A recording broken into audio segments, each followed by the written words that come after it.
Штабот донесе поголем број на заклучоци и даде конкретни напаствија на надлежни служби под надлежност на општина Куманово и барање до други институции кои што не се под наша надлежност. Конкретно лоциравме зона, критична зона во урбаното средина. Тоа е на локација Средорек, локалитет Бавчи, влезот на населба Перочичо и дополнително просторот спроти спомен Костурница, каде што често се јавува пожарување или на ниска трева или на диви депонии. Дополнително имаме и појави и откриени сторители на опожарување на отпад, кој што подоцна се користи и се препродава во отпади, или конкретно камионски и автомобилски стари гуми, каде што се вади железото, ниф и оди за понатамошна продажба.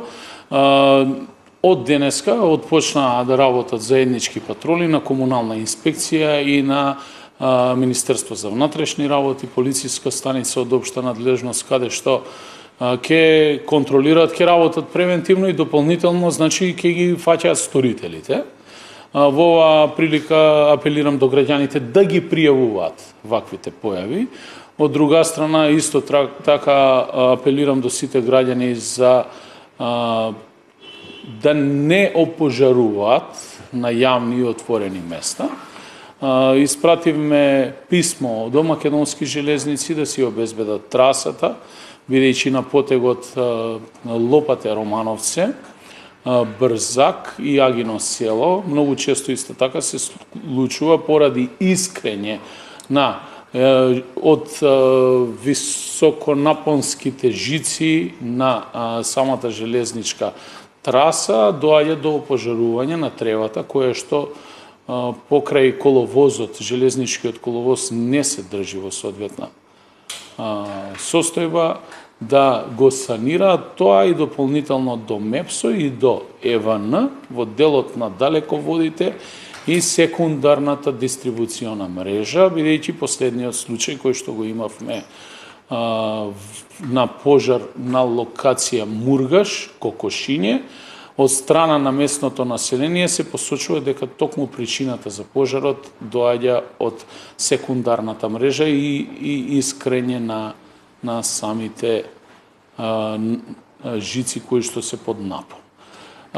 Дополнително дадовме насоки на јавно предпријатие Чистота да продолжи интензивно со чистење на дивите депонии на сите овие локации, но и други локации во градот.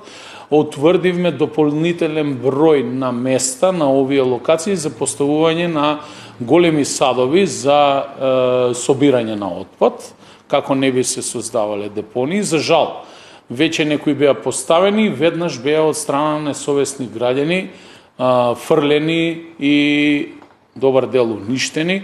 Побаравме од полицијата да интервенира и да ги најде сторителите и да има повисоко ниво на координација помеѓу службите. Воведоме дополнителен пункт за противпожарна контрола од страна на територијална противпожарна единица, кој што ќе биде времен пункт на едно пожарникарско возило со тим на пожарникари лоциран на спомен Костурница, како би можел во случај да се случи пожар, опожарување, да реагираат уште побрзо и физички да го следат тоа, да имаме како пункт за наблюдување на територија на градот.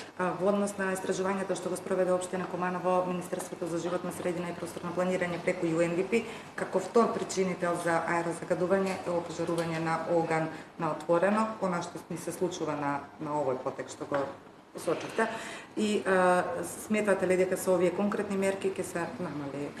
Видите, се зависи од свеста на граѓаните и нивниот пристап. Доколку граѓаните се свесни дека со опожарувањето самите себе си штетиме најповеќе, мислам и ако се постигне човечката свест на повисоко ниво, можеби ќе успееме да превенираме нешто. Доаѓаме во црвена фаза на пожарите, каде што не само Куманово, туку на целата држава и прети опасност.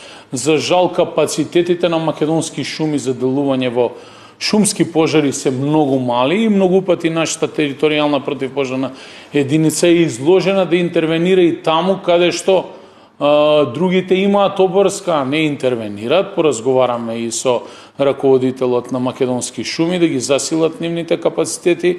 Очекуваме и од владата да излезе во пресрет на нашето барање, да ни обезбедат дополнително во овој временски период плюс 40 пожарникари. Се надевам дека тоа барање ќе најде на разбирање кај нив и пак ќе кажам, свеста на граѓаните е најбитна. Опожарувањето на ниските треви и стрништата од страна на граѓаните, всушност можеби тие истите мислат дека прават во делот на земјоделските површини и нивната обработка добро, но прават огромна штета. Заклучокот на штабот е дека најголем број на опожарувања се случуваат токму на отворени простори каде што нема или не живее население. И баравме од МВР да има поинтензивни контроли, да обрне внимание на тоа, да задолжи дел и од луѓето од инспекторатот да вршат истраги веднаш по ваквите случаи и да ги пронаоѓаме сторителите.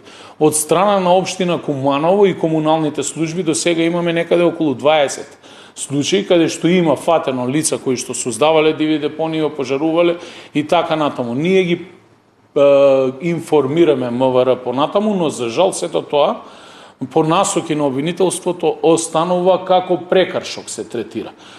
Ке побарам во следниот период средба и со основниот јавен обвинител во Куманово. Сметам дека мора да изнаоѓаме начин да ги санкционираме ваквите сторители, бидејќи предизвикуваат општа опасност.